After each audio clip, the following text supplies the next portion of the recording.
sont deux chômeurs qui discutent et il y en a un qui est absolument super content parce qu'il a une idée de génie pour ne plus être au chômage. Il dit à l'autre, écoute mon gars, moi ça y est, j'ai mon idée, je vais ouvrir un resto à Paris pour gagner de l'argent, je vais cartonner. Et alors tu sais comment je vais l'appeler mon resto ? Il va s'appeler Ma queue Mickey. Ça marchera jamais ton truc, mais Ma queue Mickey, ça marchera jamais avec un nom comme ça. Bah pourquoi ? Attends, tu rigoles ou quoi ? Il y a bien un resto qui cartonne et qui s'appelle Ma queue Donald. Oui, d'accord. C'est vrai qu'elle est pas mauvaise en blague. J'ai envie d'applaudir. Ce qui est formidable, toujours, vraiment. avec Valérie, c'est la qualité du silence derrière. C'est ça.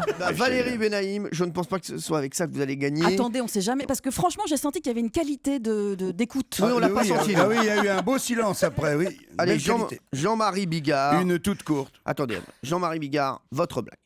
Une courte, le mec il téléphone au commissariat, il dit voilà, à propos de ma femme qui avait disparu, vous pouvez arrêter les recherches. Le flic il dit allez rentrer, il dit non, j'ai réfléchi. Ah merde. Allez, bonne.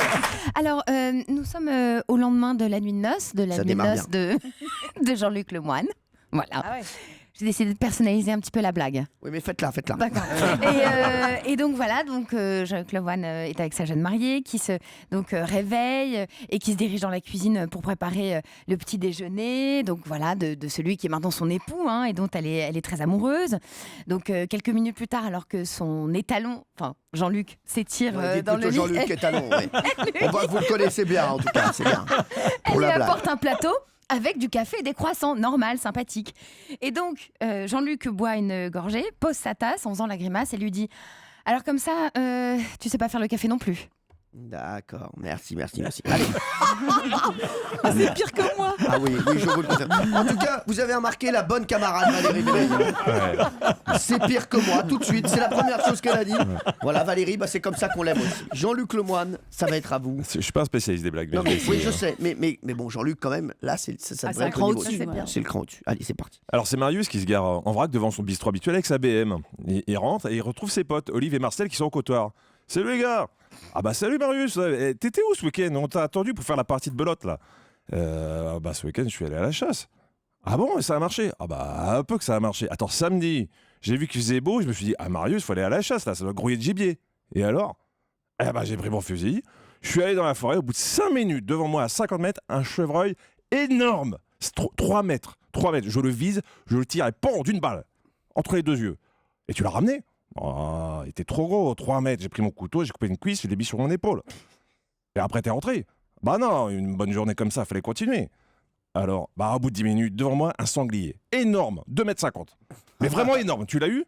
Ah bah comment que je l'ai eu ? Mais il était tellement gros que j'ai pris mon couteau et après avoir coupé une cuisse, je l'ai posé sur mon autre épaule. À ce moment-là, il y a un collègue de Marius qui fait irruption dans le bar en disant « Eh Marius, va vite garer ta caisse, là, les flics sont là et ils commencent à verbaliser. » Alors ni une ni deux, Marius sort garer sa voiture et revient dans le bar. Putain, j'ai eu chaud, ouais. Bon, j'en étais où dans mon histoire, là ? T'avais une cuisse sur chaque épaule. Ah ouais. Bah alors à ce moment-là, je vais bouffer la chatte.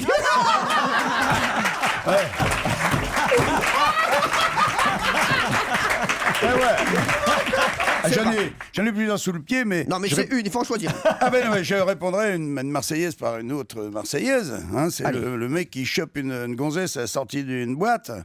Tu vois, il est ivre-mort. Il l'a coincé sous une porte cochère. Tu vois, il est appuyé comme ça contre le mur. Et il dit à la fille, il dit, toi, je vais te prendre. Tu vois, la BM, je vais t'allonger sur le capot. Je vais t'arracher ta jupe, ton string. Je vais te prendre par devant, par derrière. Je vais te retourner, je vais te reprendre. Tu vas avoir l'impression que j'ai 6 bits. Et à ce moment-là, il y a une fenêtre juste au-dessus. Le mec qui ouvre, il dit, oh, 6 bits. Tu la prends comme tu veux, mais tu lâches l'interphone, s'il te plaît.